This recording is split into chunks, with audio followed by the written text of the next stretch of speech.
Imagine a corner of finance that promises, well, almost a kind of financial paradox. The potential for stock-like growth, the excitement, but paired with some of that safety net, that income stability you expect from bonds. It sounds almost too good to be true, right? Like a financial chameleon security. It really does. But this isn't some fantasy concept. It's the world of convertible bonds. And it's a space where some really sophisticated players, think hedge funds, operate, looking for very specific kinds of opportunities. It's truly one of those fascinating hybrid instruments you find in the market. It takes these elements that seem fundamentally opposed, like fixed income predictability on one side and equity volatility on the other, and smashes them together in one security. Right. And navigating that space, it takes a particular kind of expertise. The goal for these investors, as you said, is often trying to capture some of that equity upside while, holding on to a degree of bond-like safety. And that blend, that really intricate dance between debt and equity, that's exactly what we're diving into today. We're going deep on convertible bond arbitrage, specifically focusing on the U.S. market and how American hedge funds play this niche. Yeah, it's a really interesting niche. We've got a compelling stack of sources to guide us, some pretty in-depth academic research papers, alongside industry insights, market analysis, basically trying to get a comprehensive picture of this, niche, but strategically important area. So our mission, really, is to peel back the layers. We'll start with the basics. What actually is a convertible bond? Why do companies even issue them? Yeah. Then we'll get into the core arbitrage strategy itself. How does it actually work? What are the mechanics? Right. We'll look at the absolutely huge role hedge funds play in this whole ecosystem, then examine how researchers have tried to measure the real-world impact of all their trading activity, on market quality. Liquidity, efficiency, that sort of thing.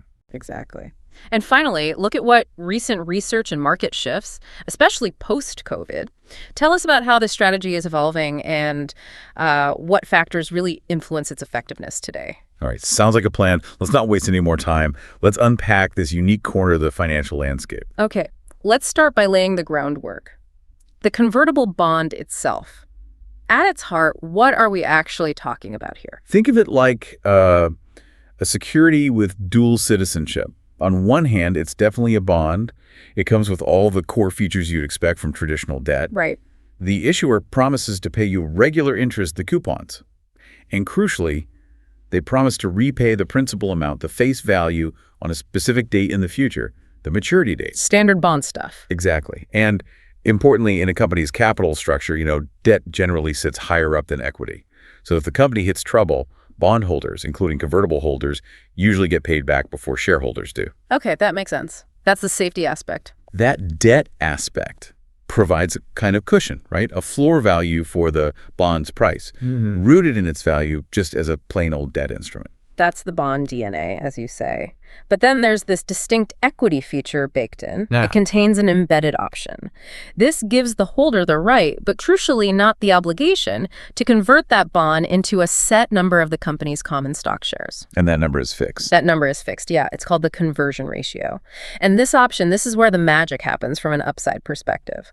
If the company's stock price really takes off, Right. the value of being able to swap your bond for those shares, which are now much more valuable, that increases, and it pulls the convertible bond's price up with it potentially way above its simple bond value. So you're getting the yield and the principal repayment possibility like a bond, but also the chance to ride the wave if the stock goes parabolic. Exactly. That makes it a really attractive proposition for certain investors, doesn't it? Especially if they're bullish on the company's stock but still want some downside protection. For sure. But why would a company choose this route? Why issue convertible bonds instead of just standard debt or plain equity? What's the angle for them? Well, companies issue convertibles for a mix of strategic reasons. A big driver is just tapping into capital while kind of leveraging the potential upside of their own stock. How so? Because the convertible offers that equity potential to investors, the company can often get away with issuing them with a lower coupon rate compared to what they'd have to pay on a regular non-convertible bond with similar risks. So cheaper borrowing costs. Yeah, it translates directly to lower borrowing costs. It's basically a way to borrow money more cheaply today by, offering a slice of potential future equity growth tomorrow. And the sources mentioned something interesting about avoiding adverse selection issues, the kind you might get with a direct stock issuance. Can you expand on that? Absolutely. That's a subtle but important point. When a company's management decides to just issue new common stock, sometimes the market takes that badly. Why is that? Investors might think, hang on, why are they selling stock now? Do they think it's overvalued? It can send this implicit signal that maybe management thinks the share price is high and it's a good time to, well, cash in. Okay, I see. Selling at the peak. Right. Issuing a convertible bond is a less direct way to bring equity into the capital structure. You're issuing debt today, but with the potential for it to become equity later, hopefully at a higher stock price if things go well. It sort of sidesteps that immediate, potentially negative signaling problem you get with a direct stock offering. So it's almost like a delayed equity issuance or a contingent one. Precisely. And it also helps align incentives, you know? When a company issues convertibles, the bondholders suddenly care a lot more about the stock price, not just whether the company can pay its interest and principal. Right. Because conversion depends on the stock price. Exactly. Everybody's kind of hoping the stock price rises existing shareholders, the convertible holders who might convert. It effectively turns debt into equity later without needing another public offering then. And we've seen this pick up recently, haven't we? We definitely have. That big jump in U.S. convertible issuance, you mentioned the numbers, over $40 billion in 2023 versus maybe $29 billion in 2022. That really highlights how appealing this financing route can be in certain market conditions. Especially maybe when rates are shifting or companies need creative ways to raise funds? Exactly. It's shown itself to be pretty adaptable. Okay, so they're flexible for issuers, potentially offer a nice risk-reward for investors. But given this hybrid nature, valuing a convertible must be trickier than just looking at yield to maturity on a plain bond. What actually goes into figure out its worth? You're right. It's more complex. You essentially have to value two distinct components. Yeah. The straight debt part and that embedded equity option. Okay. For that part, it's standard bond valuation factors. You look at the coupon rate, the time left until maturity, and crucially, prevailing market interest rates. These things determine the bond's investment value or bond floor. The minimum value it should hold. Yeah, pretty much. The minimum value it would likely have even if the stock price was, in the basement, assuming the company doesn't default. And then the equity side, that's all driven by the conversion option. Exactly. The conversion ratio is obviously critical how many shares you get per bond. You look at the current underlying stock price, multiply by the conversion ratio, and that gives you the conversion value. What it's worth if you converted right now. Right. But then there's the value of the option itself, the right to convert in the future. And that's influenced by several things, but a really key one is the underlying stock's volatility. Volatility meaning how much the stock price tends to jump around. Yes, exactly, how much it swings up and down. Just like any standard call option, the value of that embedded conversion option goes up with higher expected volatility of the underlying stock. Why is that? Because higher volatility increases the chance, the probability, that the stock price will rise significantly before the bond matures. That makes the option to convert potentially much more valuable. Okay, makes sense. More chances for a big win. Yeah. Right. And other things matter too, like dividends on the stock dividends usually reduce the option value slightly because bondholders don't get them. And the specific terms of the bond, like can the company call it back early? Can the investor put it back to the company? All these pieces fit together. So it's a composite value. It's a composite value, yeah. The market price of the convertible will usually trade somewhere between its bond floor and its pure conversion value. And that premium reflects the time value and volatility value of that embedded option. Okay, so we've got the building block, the convertible bond itself, complex little thing, characteristics of both bonds and stocks. Yeah. Now, the real action happens when sophisticated investors, particularly hedge funds, apply specific strategies to try and profit from these. Let's talk about the core strategy, convertible arbitrage. How do they actually do this? Okay, the fundamental idea behind convertible arbitrage is trying to exploit, perceived mispricings or valuation gaps between the convertible bond and the underlying stock of the same company. What's the trade? The classic trade involves setting up what's called a hedged pair. The arbitrager goes long, they buy the convertible bond. Okay. And at the same time, they go short, meaning they sell borrowed shares of the underlying common stock of that exact same company. Hold on. They own the bond, but they're betting against the stock. That sounds backward at first glance. Why do that? Yeah, it does seem counterintuitive, doesn't it? But that's the absolute heart of the arbitrage part, although, often it's really more like a relative value or spread trading strategy than pure risk-free arbitrage. Okay. The goal isn't a simple directional bet. By being long the bond and short the stock, they are deliberately trying to neutralize, or at least significantly hedge away, the market risk. They want to minimize their exposure to whether the overall stock market zigs or zags, or even whether this specific stock moves dramatically up or down. Okay. So they're trying to build a position whose value stays relatively stable, even if the stock price wiggles around a bit. Exactly that. They want to isolate and profit from other factors, other potential inefficiencies, while being as indifferent as possible, ideally, to the stock's overall trend. How does that work mechanically if the stock goes up? Well, if the stock price goes up, the long bond position, because of that conversion option, should gain value, right? But the short stock position loses value. Okay. And if the stock price goes down, the long bond might lose some value, its equity component shrinks, but the short stock position gains value. The idea is that these movements largely, or hopefully largely, cancel each other out, especially if the hedge is actively managed. Right, the active management piece seems key. Okay, so if they're trying to neutralize that directional risk, where does the actual profit come from? Good question. The returns come from several sources that are less dependent on the stock just going straight up or down. One obvious one is the coupon payments from holding the bond. That's straightforward income. Okay, steady income. Another is something called pull to par. As a bond gets closer to its maturity date, assuming the company is financially sound, its price tends to naturally move towards its face value, towards par, or 100 cents on the dollar. Right. So if the bond was bought when it was trading below par, this gradual drift upwards contributes positively to returns. Makes sense. The bond price naturally heals towards 100 as maturity approaches. Exactly. Unless the conversion value is so high, it keeps the price way above par. Then there's also the short rebate. What's that? That's income you can potentially earn from lending out the shares you've borrowed for your short position. Though sometimes, if a stock is really hard to borrow, this can actually be a cost, not income. Depends on the market. Right. But maybe the most interesting and often significant source of return, especially when markets are choppy, is what's often called the volatility yield, or profit from dynamic hedging. Volatility yield. Yeah. Okay, this sounds like it connects to that post-COVID shift we talked about earlier. How does that work? This is where the active management really kicks in, using a technique called delta-neutral hedging. You mentioned delta earlier. It's one of the Greeks used in options pricing. Right. Delta measures how sensitive the convertible bonds price is to changes in the underlying stock price. A delta of 0 means the bond doesn't react to small stock moves. A delta of 1 means it moves perfectly in sync, dollar for dollar, with the stock. And for a convertible? For a typical convertible bond that isn't super deep in the money, meaning its conversion value isn't vastly higher than its bond floor, the delta is usually somewhere between 0 and 1.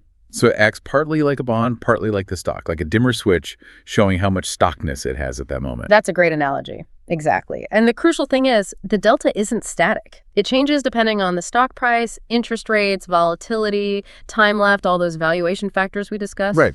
Delta neutral hedging means the arbitrager is constantly adjusting the size of their short stock position. Their goal is to keep the total delta of their combined long bond short stock position very close to 0. Okay, constant tweaking. How does that continuous adjustment generate returns from volatility? Let's use that 0.5 delta example you mentioned. Okay. So if the bond's delta is 0.5, for every $1 the stock price moves, the bond price is expected to move about $0.50. To hedge this initially, you'd short 0.5 shares of stock for every bond you hold. Got it. Neutral start. Now, here comes the dynamic part, where volatility fuels the engine. As the stock price moves, the bond's delta changes. This is where another Greek, gamma, comes in. Gamma measures how much the delta changes when the stock price moves. Okay, the sensitivity of the sensitivity. You got it. And a convertible bond typically has positive gamma. Positive gamma meaning as the stock price goes up, delta increases, the bond acts more like stock. Exactly. And as the stock price goes down, delta decreases. It acts more like a straight bond. Precisely. So watch what happens. If the stock price goes up, your bond delta might increase, say from 0.5 to 0.6. Now, your original short position of 0.5 shares per bond isn't enough to keep the total delta 0. You're underhedged. To get back to neutral, you need to short more stock, bring your short position up to 0.6 shares per bond. So you short more shares at a higher price. Correct. Now, what if the stock price then falls back down? Your bond delta might decrease, maybe back to 0.5 or even lower to 0.4. Now you're overhedged. Right. To get back to delta neutral, you need to buy back some of those shares you shorted, reducing your short position maybe back to 0.5 or 0.4 shares per bond. So you're buying back shares at a lower price than where you shorted them earlier. That's exactly the dynamic. They're constantly rebalancing the hedge, selling high, shorting more when price rises, and buying low, buying back shares when price falls. I see. And this is where the profit from volatility comes in. Over time, this continuous rebalancing, driven by the stock's volatility causing delta and gamma to work its magic, generates trading profits. That's the volatility yield. You're essentially capturing the value of the embedded options volatility premium as the volatility actually happens. So the more the stock bounces around, the more opportunities for this rebalancing. Potentially, yes. Assuming the moves aren't too extreme or costly to trade, the more volatile the stock, the more rebalancing is needed, and potentially the higher the returns from this dynamic trading engine, assuming transaction costs are managed well. Wow. Okay, so they're not just passively holding the bond and shorting the stock. They are actively trading the underlying stock constantly to manage their exposure and extract value from the price swings. Absolutely. That makes perfect sense now why hedge funds dominate this space. This requires serious sophistication, constant monitoring, technology, and the ability to execute trades quickly and cheaply. It's tailor-made for them. Hedge funds generally have the capital, the quant models, the trading tech, and the expertise needed to manage these complex, dynamic positions effectively. And historically, they have been the dominant players. How dominant? Well, those estimates from the mid-2000s, cited in the sources, suggested hedge funds were buying something like 75–80% of all newly issued U.S. convertible bonds back then. Wow, 75–80%. That's incredible. It's not just a side strategy, it's clearly a core activity for many funds. For sure. So beyond just being the biggest buyers, what role do they play in the overall health and functioning of the convertible bond market itself? They play an absolutely crucial role as liquidity providers. You have to remember, the convertible bond market isn't like the huge standardized market for, say, U.S. treasuries or even plain corporate bonds. It's smaller, more complex. Exactly. These instruments are more complicated. They need specific analysis. They often trade over the counter. So finding buyers and sellers quickly and efficiently can sometimes be a challenge. Right, less liquid. Hedge funds, with their constant trading activity, buying and selling the bonds themselves, plus all that dynamic trading in the underlying stock, they inject vital liquidity into this market. Their presence makes it easier for everyone else, other investors, maybe even the issuing company sometimes, to trade these securities. So their arbitrage activity actually helps the market function better for others, like a positive side effect. Precisely. They help narrow the bid-ask spreads, which lowers transaction costs for everybody involved. And their active hedging in the underlying stock also adds to that stock's trading volume. Right. All that rebalancing adds up. It does. While the main goal is just hedging their own bond position, the sheer scale of their rebalancing trades definitely contributes to the overall activity and liquidity in the equity market, too. And you mentioned they might use convertibles for other portfolio reasons, too? Yeah, they can use them more broadly, for instance, as kind of a defensive maneuver. If a fund manager is generally bullish on a sector long-term but worried about a short-term market dip, they might rotate out of the common stock and into the convertible bonds of the same companies. They still keep some upside exposure through the conversion option, but they benefit from that bond floor, that downside protection, if the market does fall. So it's a versatile tool in their kit. Now, you mentioned earlier that the strategy itself has evolved, especially around the COVID-19 pandemic. How did that whole period change how hedge funds approach convertible arb? Yeah, this is a really fascinating point that came out of the research. Traditionally, convertible arbitrage funds often liked issuers with strong balance sheets and, this is key, relatively low and predictable equity volatility. Why low volatility? Didn't we just say volatility drives returns? Good point. But traditionally, their models were often built on being able to accurately forecast and value the embedded option based on stable, predictable volatility. High, unpredictable swings messed with those models. Okay. But the post-COVID market, particularly in areas like tech and growth stocks, saw this huge surge in convertible issuance from companies that did have strong balance sheets, but whose start prices were experiencing incredibly high and unpredictable volatility. Think about those crazy swings we saw in 2020, 2021. Oh, yeah, massive move. Sometimes felt disconnected from fundamentals. Totally. And that kind of wild, unpredictable volatility makes those traditional models, the ones relying on stability, much less effective. But the arbitrage strategy adapted. Instead of seeing that high volatility as just a problem for their models, some managers started seeing it as an opportunity to generate significant returns precisely through that dynamic hedging, that volatility yield we just discussed. Ah, so they leaned into the volatility instead of avoiding it. They shifted focus from companies with low, stable vol to companies with high, maybe unpredictable vol, because the volatility itself became the main engine for trading profits. You nailed it. That's exactly the shift. The example from the sources about a manager buying a 0% coupon convertible from a company with a strong balance sheet but really high stock volatility, that's the perfect illustration. Right. A 0% coupon sounds terrible to a normal bond investor, no income. Exactly. A traditional bond fund might run screaming. But for an arbitrage manager focused on this new dynamic, the zero coupon isn't the main event. They aren't relying just on yield. They're buying that bond primarily for the embedded option and the volatility of the underlying stock. Because the high volatility means more potential profit from constantly rebalancing the delta gamma hedge. Yes, that high vol allows them to potentially generate good returns just from that constant rebalancing, buying shares back cheaper when the stock dips, shorting more shares at higher prices when it rallies.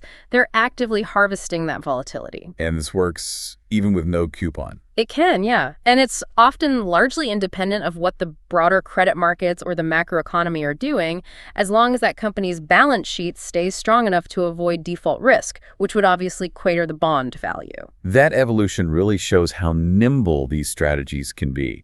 It's not just about finding static mispricings, it's about adapting the mechanics to extract value from whatever the current market is throwing at you. Well said. It's about using the specific features of the security and the market's behavior. Okay, so that's fascinating insight into how the strategy stays relevant.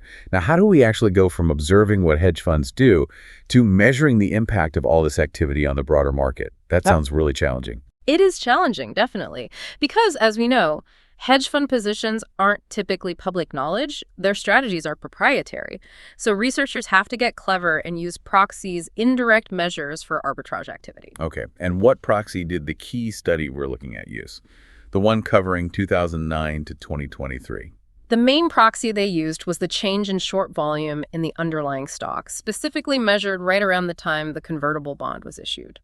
Why focus on short volume around the issuance date? How is that a good indicator of this specific type of arbitrage? Well, think back to the core strategy. Long the convertible, short the stock. When a company issues a new convertible bond, who are the likely buyers setting up that hedge? Arbitrageurs. Right. And they're likely to put on that short hedge position in the stock relatively quickly after buying the bond. Yeah. So if you see a sudden noticeable spike in short selling volume in that specific stock, right when its new convertible bond hits the market, that's a pretty strong signal that convertible arbitrageurs are getting active in that name. Okay, that makes sense. And why is using short volume better than, say, looking at those public hedge fund databases or just monthly short interest data? Good question. Hedge fund databases often rely on self-reporting or estimates, so they can be incomplete or inaccurate. And monthly short interest data, while useful, just gives you a snapshot of the total number of shares held short on a couple of specific days each month. It doesn't capture the trading itself. Exactly. It completely misses the dynamic, trading all that constant buying and selling to rebalance the delta hedge we talked about. That's the real engine for the volatility yield. Short volume, especially daily short volume like they used in this study, captures all that trading activity. It picks up the hedging, even if positions are opened and closed relatively quickly within the month. So it's a much finer measure of the actual hedging activity. Yes, much more precise for capturing what the arbitrageurs are actually doing around the issuance. And it probably better reflects the impact of leverage they might be using too. Okay, so using this detailed short volume proxy, what did the research actually find? What was the impact of convertible bond arbitrage on market quality? The findings here were pretty clear and robust on one front. The research provided substantial statistically significant evidence that this arbitrage activity enhances market liquidity. Enhances liquidity. That's a strong finding. How did they show that? What metrics pointed to more liquidity? They looked at several standard liquidity measures. First, just simple comparisons, univariate analysis showed a significant increase in trading turnover and the total trading volume in the underlying stocks right after the convertible bond was issued. This lined up perfectly with the increase in their short volume proxy for arbitrage activity. More trading happening. Yes, but more importantly, they used more sophisticated multivariate analysis. These are statistical models that try to control for other things that could affect trading, like general market news or company announcements. Right, isolating the arbitrage effect. Exactly. And even after accounting for those other factors, they still found a positive and statistically significant relationship between their arbitrage proxy, that change in short volume and increases in turnover, and the sheer number of trades. So more arbitrage activity was strongly linked to more trading, even controlling for other stuff. Correct. And they also found a significant negative relationship between the arbitrage proxy and the dollar spread. The bid-ask spread. Yes, the difference between the highest price someone is willing to pay and the lowest price someone is willing to sell at. A narrower spread means it's cheaper to trade, which is a classic sign of better liquidity. Okay. So taken together, higher turnover, more trades, narrower spreads, all these measures consistently pointed to the same conclusion. When convertible arbitrageurs get active around an issuance, the market for that underlying stock becomes noticeably more liquid. That seems like a pretty clear benefit then. Their self-interested hedging activity creates a more vibrant, easier to trade market for everyone else. That's the takeaway on liquidity, yes. Okay, what about the other side of market quality? Price efficiency. Does their activity make the stock price more, correct? Does it help the price reflect all available information more quickly? This is where things get much more interesting and, frankly, more murky. The study described the findings on price efficiency as ambiguous or inconsistent. Ambiguous. How so? They found some link, but it wasn't clear. Pretty much. Oh. While some other statistical analyses did find a significant relationship between the arbitrage activity proxy and certain price efficiency measures, it wasn't consistently strong across different tests, and sometimes the direction wasn't even clear. That seems counterintuitive, too. You'd think sophisticated investors, especially ones doing short selling, would push prices towards their fundamental value and make the market more efficient. That's the standard thinking, right? That informed trading corrects mispricings. But these findings raise a key question about that assumption in this specific context. Why might it be different here? One interpretation the study discusses is that for convertible arbitrage, the short sellers, the arbitrageurs, might actually be considered uninformed investors relative to the stock's fundamental value. Uninformed. But they're sophisticated hedge funds. Uninformed about the fundamental direction, perhaps? Remember why they're shorting. It's primarily, maybe exclusively, as a hedge against their long bond position. It's driven by technical factors like delta and gamma, aiming for neutrality. Not because they have some deep insight or private information that the stock is truly overvalued and going to crash. Exactly. Their trading isn't necessarily based on a fundamental view that the company's future earnings are bad or the stock price is wrong. It's about managing that relative value spread and trying to capture that volatility yield through mechanical rebalancing. So their shorting isn't designed to profit from predicting a price decline based on bad news. It's just part of the machinery of the hedge. That's the argument. Their trading volume is driven by the need to stay delta neutral as the stock price bounces around, not by some conviction about the stock's true long-term value. Okay, I think I get it. That could explain why their activity clearly impacts liquidity, because they add a lot of trading volume, but doesn't necessarily or consistently improve price efficiency, because their trades aren't primarily information-driven in a way that corrects fundamental mispricings. That seems to be what the evidence suggests. The study looked at technical measures of efficiency, like autocorrelation. Does yesterday's price move predict today's? In an efficient market, it shouldn't. Right. And things like the variance ratio test, do price changes over longer periods behave predictably based on short-term changes? Again, predictability suggests inefficiency. The results for these measures, when linked to the arbitrage activity proxy, just weren't consistently significant or clear in their direction. Supporting the idea that maybe their trading isn't primarily about fundamental price correction. It leans that way. They also did a check looking specifically at stocks that didn't have listed options traded on them. Why isolate those? Because there's other research suggesting that having an active options market makes it easier to short a stock and can help improve price efficiency. The idea is, if it's hard to short a stock, maybe shares are scarce to borrow, which can happen more with smaller stocks without options. prices might get stuck too high. Okay. So they checked if removing these no-options stocks changed the picture. It didn't dramatically alter the main findings, although one of the price efficiency measures did lose significance in a simple comparison, which maybe weakly aligns with the idea that options can help efficiency. But the main conclusion from the more complex models remained. The link between this specific arbitrage activity and price efficiency was ambiguous. Fascinating. So strong evidence for liquidity enhancement, but a much fuzzier picture on price efficiency.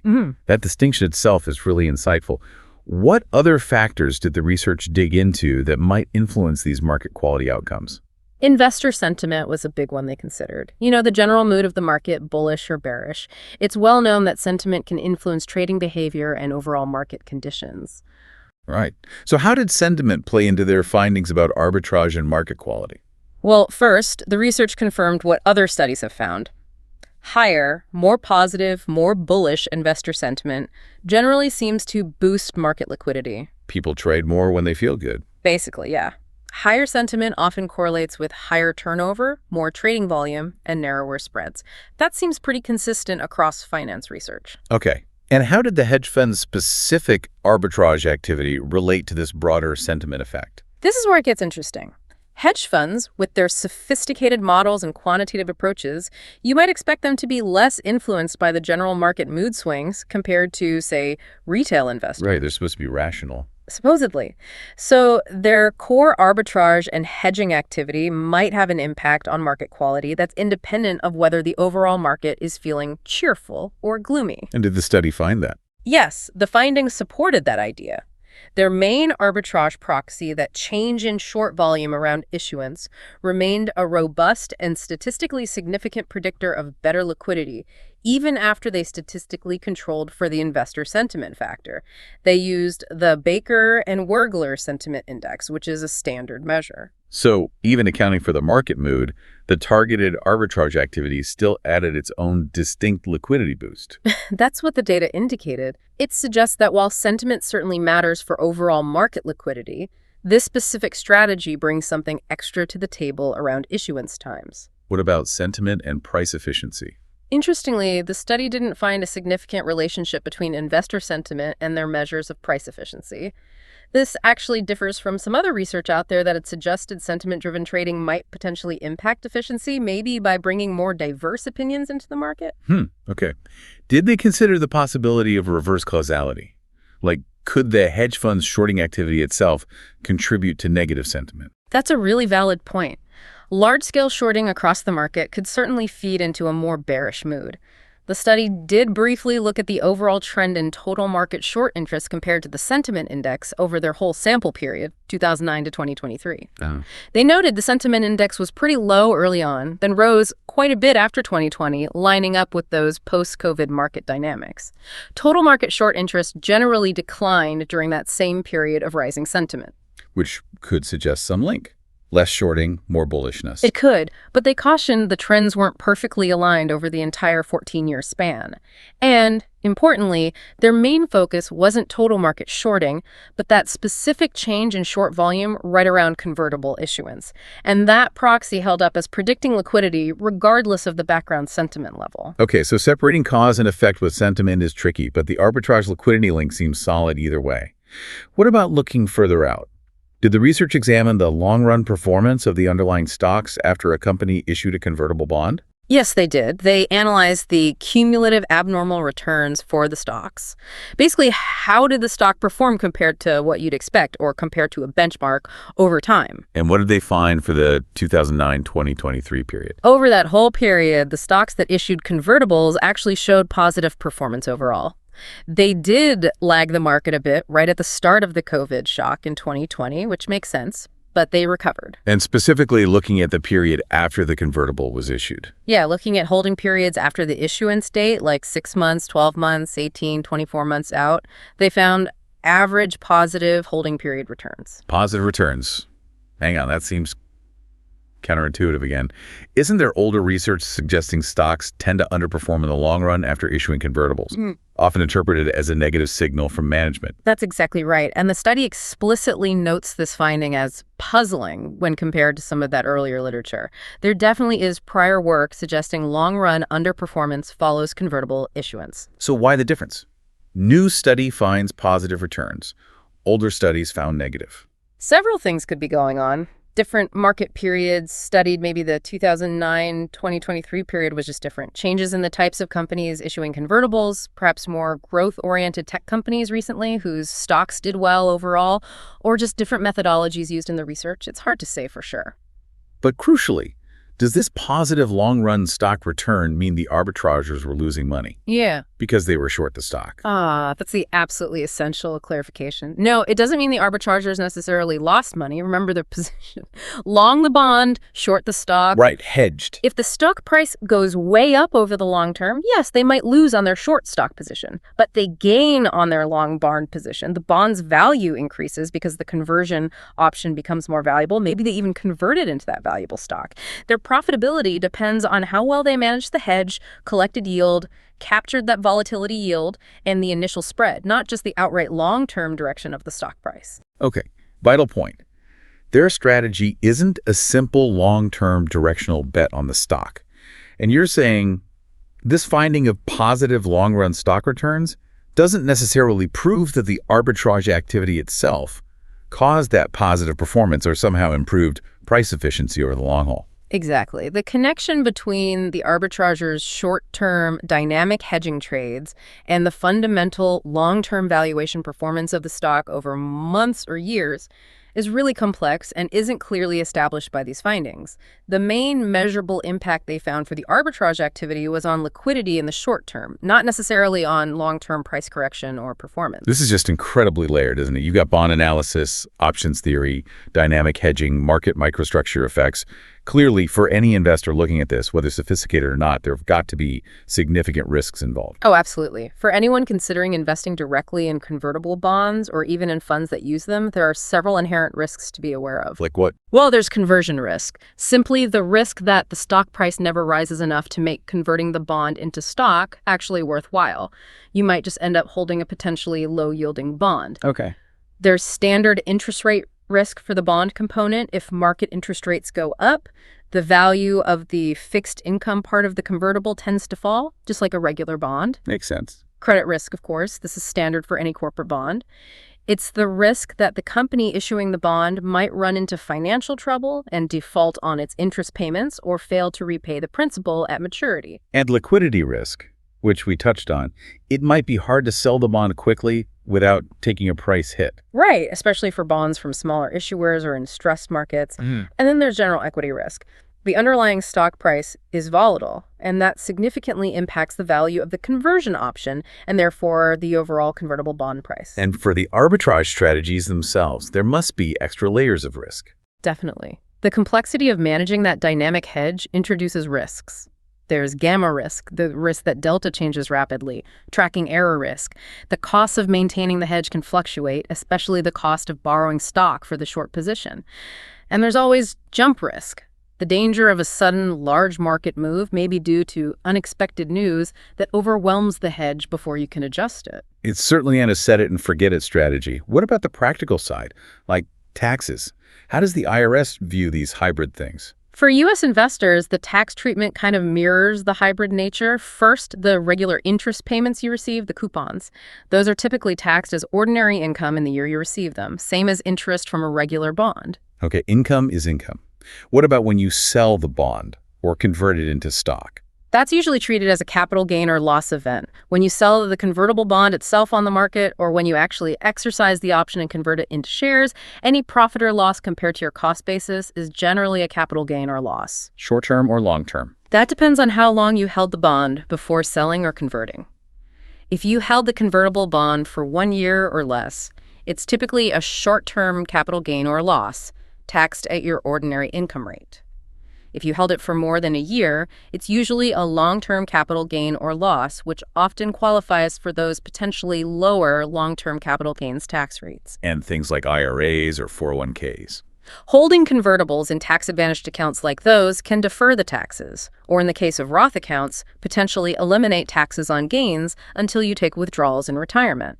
Of course, international investors have another layer of complexity with potential withholding taxes and tax treaties. And reporting. For U.S. investors, you'd typically get a Form 1099 INT for the interest income, and you'd report any capital gains or losses from sales or conversions on Schedule D of your tax return.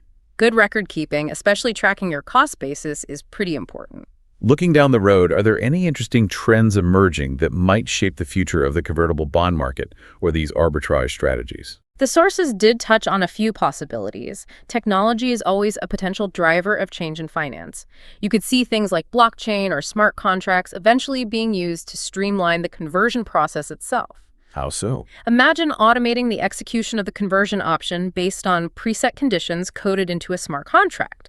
Could reduce administrative hassle, maybe even counterparty risk. Interesting. A practical plumbing improvement. Could be.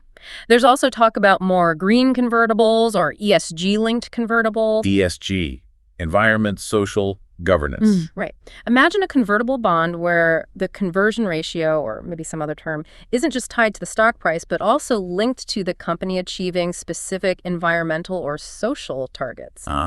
Tying financing to sustainability goals. Exactly. Could appeal to a growing base of ESG-focused investors. And maybe we'll see more innovation in the conversion mechanisms themselves, terms that make conversion contingent on hitting certain company performance milestones, or triggered by specific events beyond just the stock price hitting a certain level. Gives issuers more flexibility, investors new structures to analyze. It definitely sounds like a market that keeps evolving.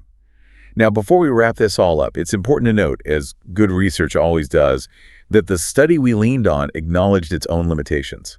That's important context, right? Absolutely essential. No single study provides all the answers, and understanding the limitations is key to interpreting the results properly.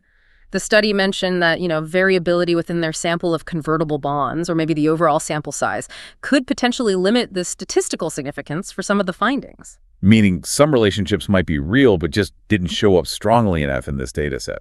Exactly. There's always noise in the data. And there's the classic issue of potential omitted variables. Other factors they didn't measure. Right.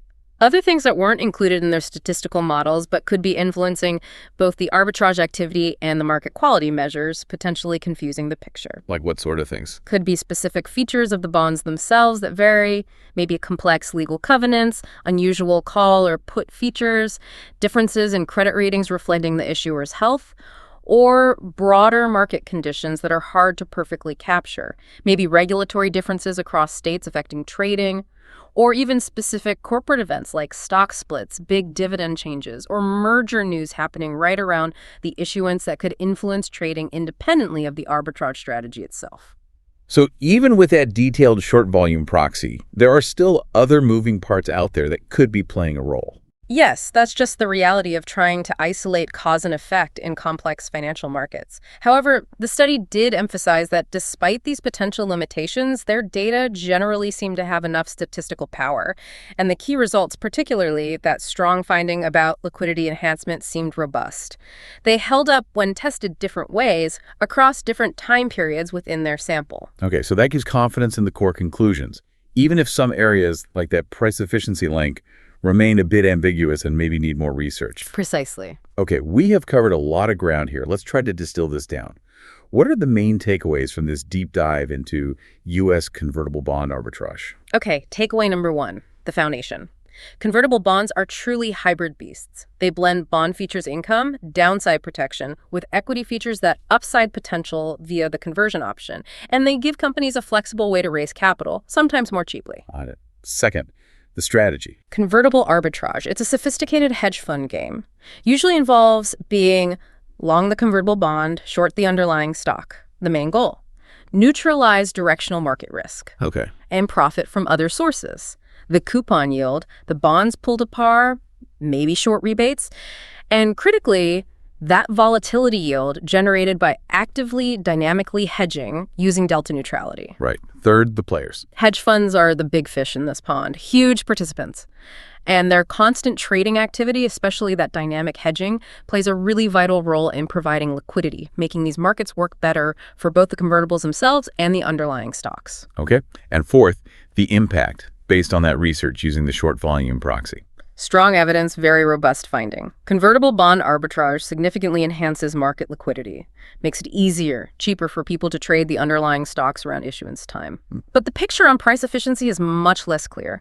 The research found the link between arbitrage activity and measures of price efficiency was ambiguous, inconsistent, which potentially suggests that the arbitrageurs' hedging trades, while great for volume and liquidity, don't necessarily drive prices towards fundamental value in a consistently measurable way. Or at least that effect is hard to definitively pin down. We also saw the strategy isn't static, right? It adapts. Definitely. It's evolving, especially adapting to market dynamics like the high equity volatility we saw post-COVID. Using that volatility itself as a source of return through advanced dynamic hedging, not just relying on coupons or simple mispricings. And finally, like any investment, It comes with risks.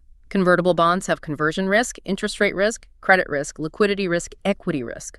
Arbitrage adds hedging risks, and there are specific tax considerations for investors to understand. Okay, that's a great summary. So thinking about all this, especially that really interesting, ambiguous finding about price efficiency, if these highly sophisticated investors, these hedge funds, are constantly trading the underlying stock to manage their hedges, but that activity isn't consistently and clearly making those stock prices more fundamentally efficient, what does that really tell us? It's a fascinating question, isn't it? It makes you wonder about the limits of arbitrage, perhaps. Or maybe it just highlights how complex the interaction is between different types of trading motivations. Yeah. You've got trading driven by fundamental views on value, but also huge amounts of trading driven by mechanical hedging needs, like in convertible arb. Both add liquidity, but maybe they affect price discovery in different ways. It definitely highlights that there are complex layers beneath the surface of just looking at a market price. Yeah. It's not always just about informed investors betting on value. There are these intricate hedging flows, liquidity provision dynamics that might have a different kind of impact. It's certainly something to ponder, the next time you look at a stock quote, what hidden forces like convertible arbitrage might be swirling underneath. An excellent point to leave you with. Food for thought. Well, that wraps up our deep dive into the fascinating world of U.S. convertible bond arbitrage funds. Thank you so much for joining us today and exploring this intricate, complex, and surprisingly impactful corner of the financial markets.